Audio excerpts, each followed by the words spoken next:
Hello and welcome to Dario's Comic School. And today we'll talk about writing. Before we talk about writing, I made a couple of pictures of trees. I always had the vision of drawing trees, and I made some pictures and I started drawing. So much for the daily practice. Make time. If you can daily, make it a practice. So today, I hope I am in focus and that the camera gets me right. Today we'll talk about writing, and the name of this video may be called Be a Writer, Write Good Stuff, Write Honestly with Balls and Guts, and probably don't be a people or crowd pleaser. Doesn't mean that it's bad to please a crowd or viewers or readers, but there is a pretty fine line between being cool and between being a pleaser. And what do I know about writing? That's a good question. I went to movie school and I always watched movies my whole life, and in all the classes about writing, I had the feeling I would excel, and also my grades were good, so I have a certain credential there. But why am I qualified to talk about story and writing? I'm a big bullshit detector because my life, sorry for the rambling on, but my life has been covered up by parents, by society, by school, with little lies. Little lies that in the end are not beneficial for you. Sometimes it's nutrition, sometimes it's about how life will go, and all that stuff makes you very sensitive to a good story. And a good story often has something that nurtures you or your soul.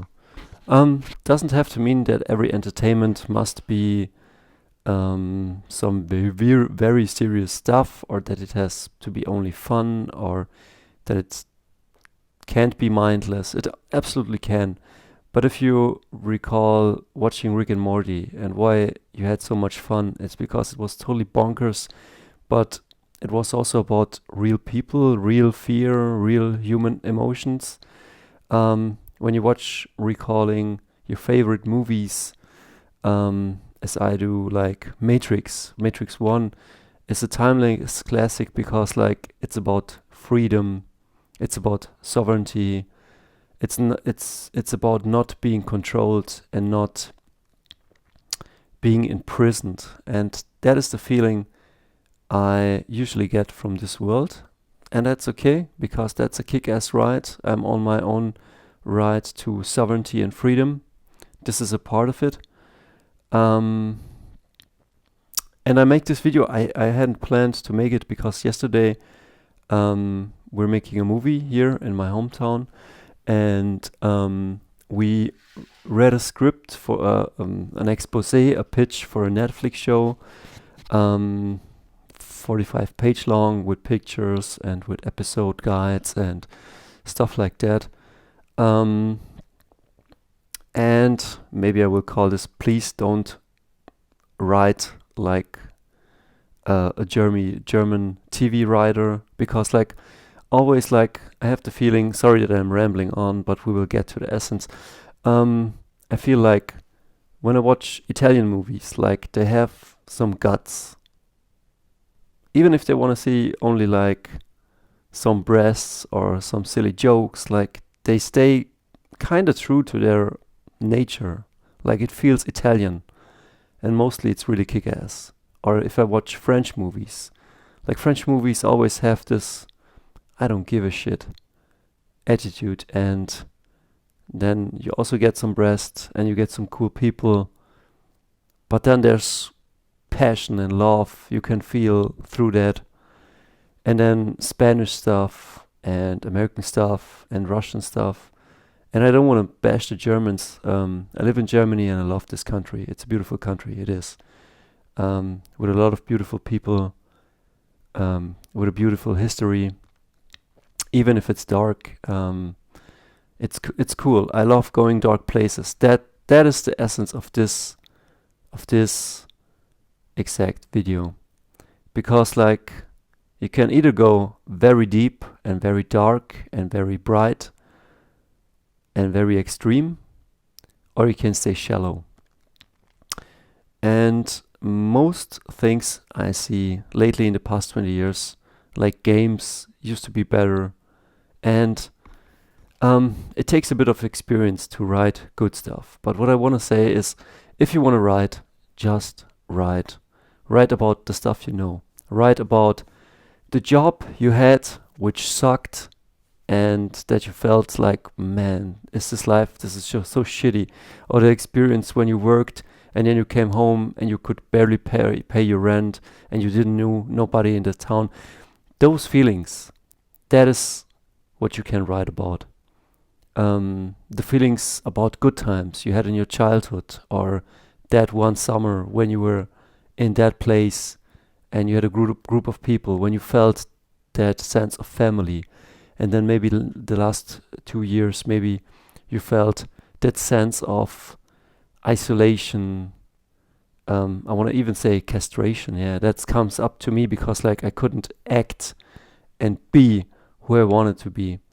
And all those feelings, those should go into a story and in your characters, if it's from a documentary standpoint or if it's fiction.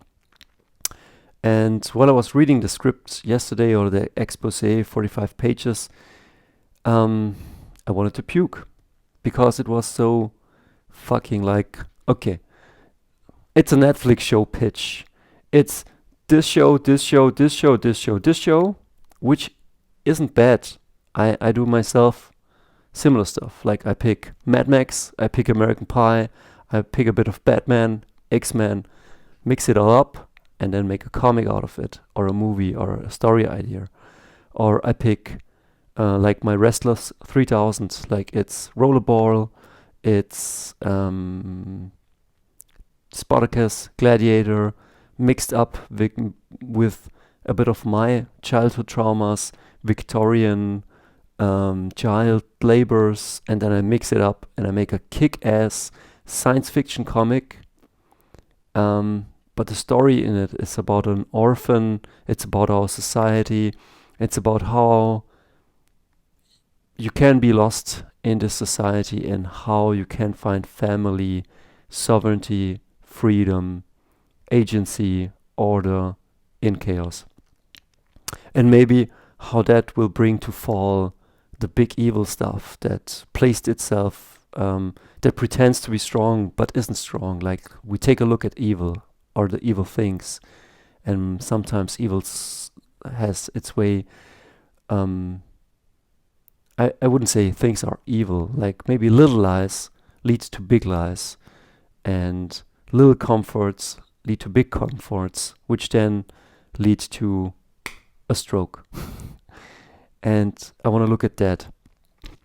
And so when I was reading the script yesterday, it was like, you have a pitch for a Netflix show.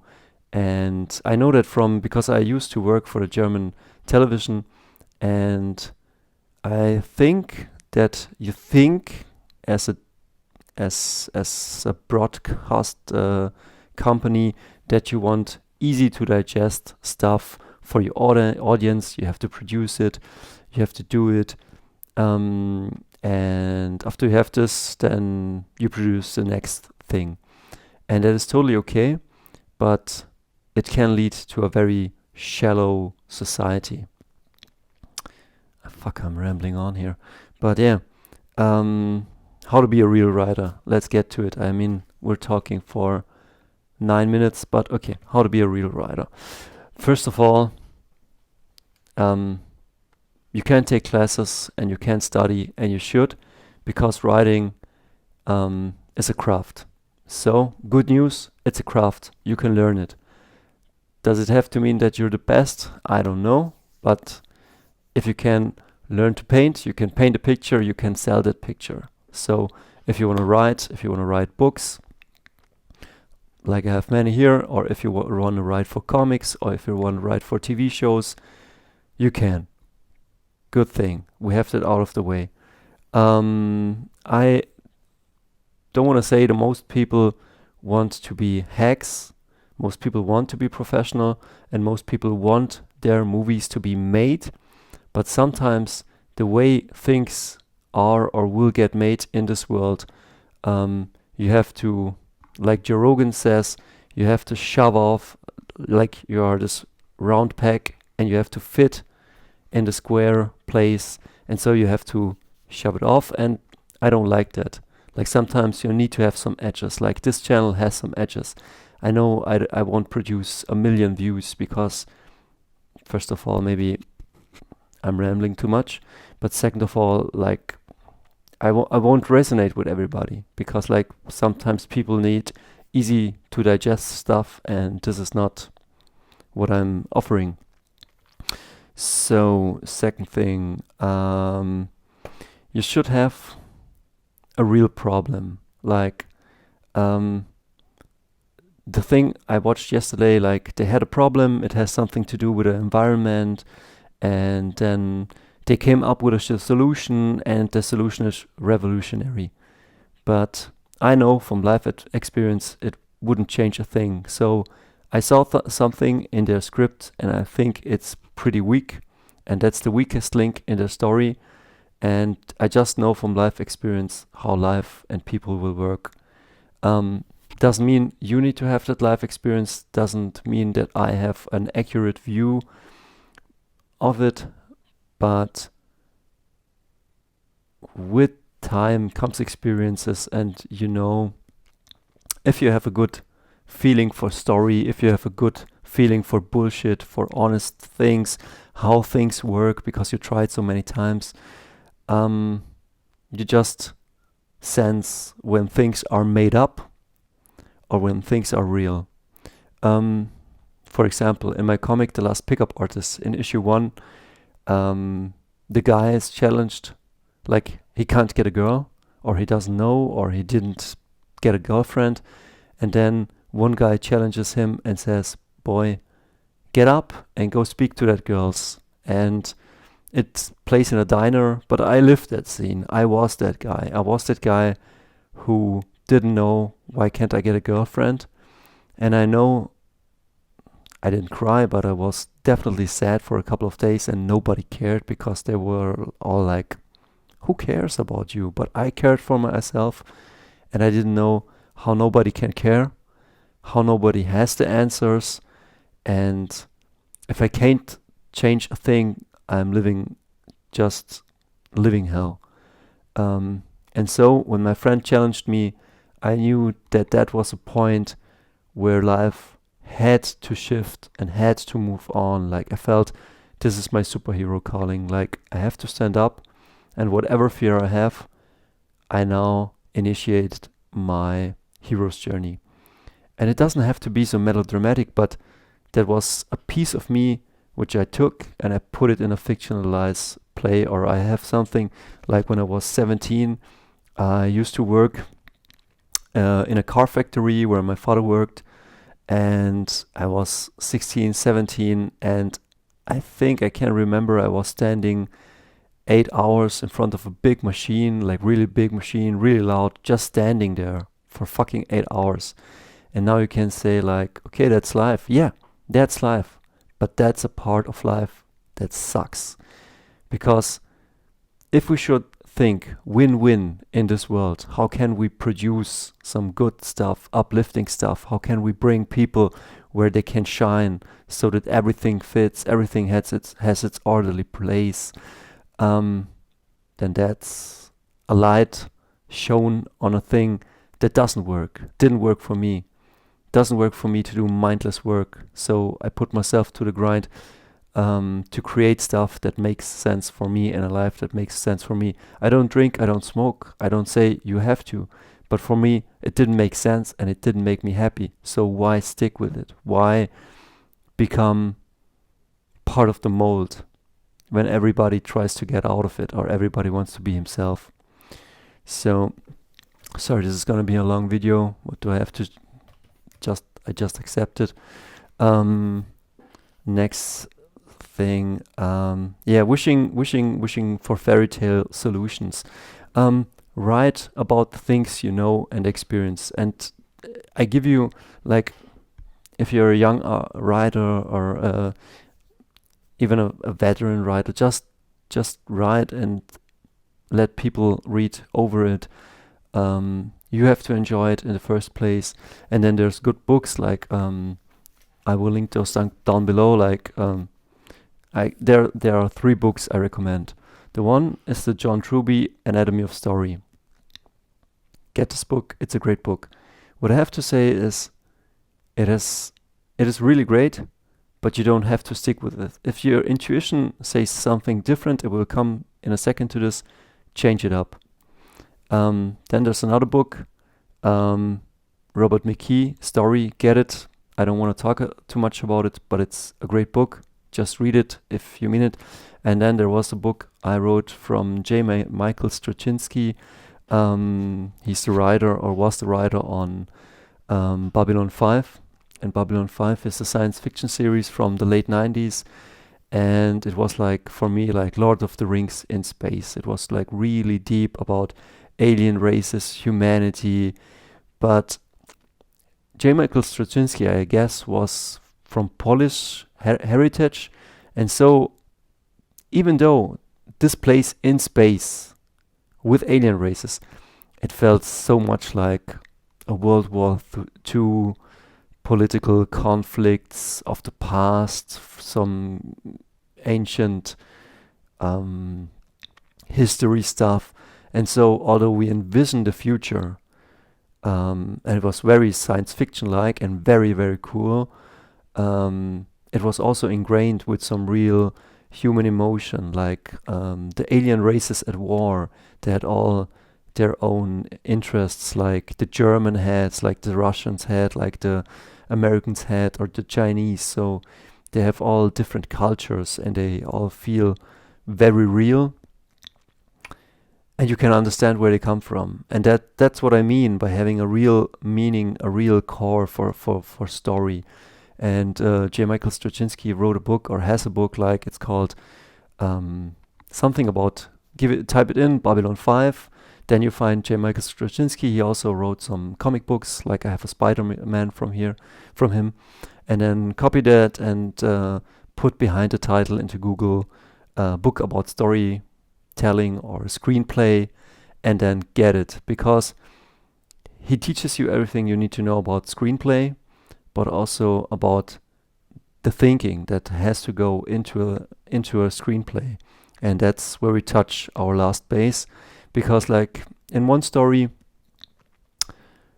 he or something else, or someone else wanted to write about some alcoholic in a TV show, and they really had to find a way how they can write in a way that's appropriate. But they had some life experience on it, they had witnessed some stuff, and so they put it in it, and it became better.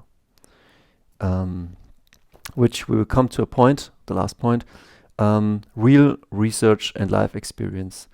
So write your music, your comics, your books, your novels, or paint your pictures about stuff you love, about stuff you hate, about feelings you encounter, about human stuff.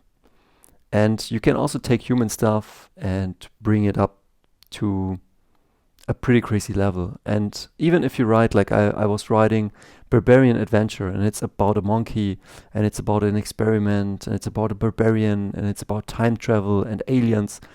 Even though I had this kick-ass story that was inspired from Escape from New York and Rick and Morty, still the characters in that thing were something I idealized, or something like they went how they approached hardship is maybe a thing like I idealized, like the barbarian takes a few blows, but then he definitely is one who wants to redeem himself. I can't really explain, like it's down in the link below, like read it, but I take my time to explain.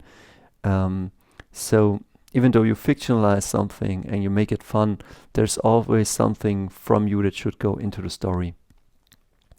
And this is, I always say the last point, like I have the feeling that the pitch I was reading yesterday was very artificial. Like they had a good intention. It's like this generation and about that generation and about saving the world and reversing climate change. But the way it was done, it felt so artificial. Something was missing, or something like it was so watered down in my view. And that's also like if you see like Matrix 1, it's a cool kung fu movie. You have fighting, you have shooting, you have a good fight philosophy, you have definitely a story that has its mentor, and then he doesn't want to go on the heroic journey, and then he becomes the hero, and then he chooses. You know what I mean? That's very formulaic, but the way they did it, it was imbued with love, and it was also imbued with, I call it just balls. If you're now a female watcher or a male watcher, but just balls. You know what I mean? Just balls. There is not only love, but there is balls behind it. You want to do it that way. You want the kung fu, you want the fighting, you want the slow motion, you want the bullets, you want the blades, you want the babes. Balls. And that's, I guess, what happens to German television. Whenever there is something ballsy, like they cut it out. And that's a big shame. So, when I was in movie school, this one last story. It's already a long video, but this one last story. When I was in movie school, there was a professor called Thorsten Tuscheit, and we had documentary classes, and I thought, oh man, documentary movies are so boring. And I was all about like 90s American movies and comics. I wanted to do comics. I didn't want to go to movie school, but that was the closest to comics school I could get. So I went there, and I had a great time, and I was one of the good students because I'm a total nerd. And then I started to like the documentary class very much because it was he showed us I only knew there was a film that was called Milk, and about a mayor, and he was gay, and then he was shot, and with Sean Penn, and it won Oscars. And we didn't watch this first, we watched first the documentary Milk, and I will link it all down below. And we watched the documentary, and the whole class was crying, man. Like, it was such a great documentary. And then we watched the movie, and the movie was so much weaker. And it's not because, like, this is a documentary and it's more authentic, and this is a movie and it's fictional, and it just, the writers and the choice of scenes were so much stronger. And the movie compared to that was like watered down juice. It's just what it is. And what also comes to mind, we watched a documentary called ANVIL. I will link it also down below, about like Metallica, the 80s, Bon Jovi, all the great bands went on to play a big festival, and ANVIL was there too, but every other band exploded, like Motorhead, but ANVIL didn't. And then that's the story of how they got screwed or screwed themselves, and how they try to come back. And it was such a great story. And I started to realize that you have to put something of yourself, your soul, into that what you're writing. And even if other people say it sucks, what do other people know if it sucks? And even if you have like a Netflix showrunner, what the fuck does he know? Like half the shows on Netflix suck. Some are good, but I'm not the mainstream. That's okay. But some is good, some is not good. But Lord of the Rings, Tolkien was in the trenches. He saw the horrors of World War One and Two. You don't need to be. The guy who invented Beavis and Butthead and made Idiocracy and Office Space. He was these people. Like he encountered these people and he made fun of it or took it for something he wanted to write. And sometimes we approach something like when I was writing The Last Pickup Artist, I didn't put myself into it. I was putting my ideas into it, but not my true fears and hopes. And when I did, it changed everything. And also, thing when I was in that class with Thorsten Tuscheid, we were a class of, I don't know, 10 to 12 people. And a guy wanted to make a documentary about a cool cinema. Okay, fine.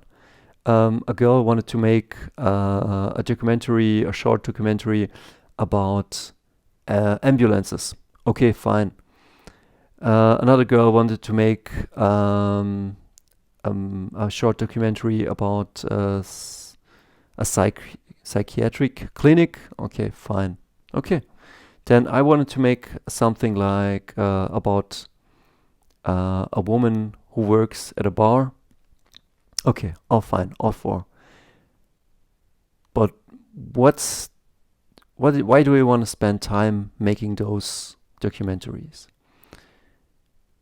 Just because it's a task, okay. But once we got then deeper, I switched and I picked then, because I was 28, I had studied something before that, I had wasted big chunks of my life for different things.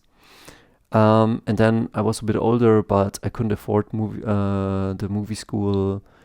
I mean, I couldn't afford it while living elsewhere. I stayed at home and I was 28. I was living still with my mother. And so I picked like something like my grandfather went to war when he was 18. My father came to Germany when he was 18 to work. And I at 25 feel a bit less manly. So that was the scenery about people living at home. And I didn't make the documentary about myself. I made it about a friend who was still Italian and living at home, because here in Germany people leave home very early at 18 and go work, and that's a good thing. I think that's a good thing. But then again, like, why is it that some stayed at home, and is it bad? What does it mean? And something like that. And once I opened up, everybody else opened up. And the guy who wanted to make that video about the cinema opened up, because like he recognized that I was opening up, and so he opened up and he said like the real reason this cinema is so special or saved his life is because he was 35, 36, and he was working a normal job, and he had a wife, and she was pregnant, and then all of a sudden he lost his job, and within the same week his wife got told she has cancer, and that's a whole lot of level. And then on top of that, he cycles into depression. And now the story you have now is a different story. And once he opened up, and now it has, you know what I mean? Like right about that. And then the other girl opened up who wanted to. Let's see if I'm still recording. Okay, I still am. And then the girl who wanted to make a documentary about ambulances and what the fuck, ambulances. And she had a brother, and something happened to him, and the ambulance didn't come in time. And I don't know if he was left like with some kind of, I don't know, like mental injury, or but something was the ambulance didn't come in time, and so she wanted to maybe process that. And that's a whole different story than just a documentary about ambulances. Now you have a whole different angle. And then once she opened up, and the other guy opened up, and I opened up, then the other girl who wanted to make the documentary about the mental asylum, then she opened up and she told, man, my brother went to Ibiza and he took drugs, and when he came back, he suffered a psychosis, and since then he needs to be in therapy, and she didn't recognize her brother, and he was a whole different person, and he was now in recovery, and you know what I mean? And stories got deeper. And you can make science fiction out of this. You can make a Mr. Robot out of this. You can make, I don't know, whatever you come up with. This can be played out in the year 3000 with roboters and robots and a Mad Max scenario. But you have the roots that go deep. The roots that go deep. They make all the difference. Like, I'm drawing this tree, and how can this tree, if I get it sharp, how can this tree, he has a lot of branches here, and a lot of branches, like I have not drawn it yet. While drawing, I was thinking to myself, how can this carry all of this? And the answer is, it got roots. It has its roots here, and you can see them.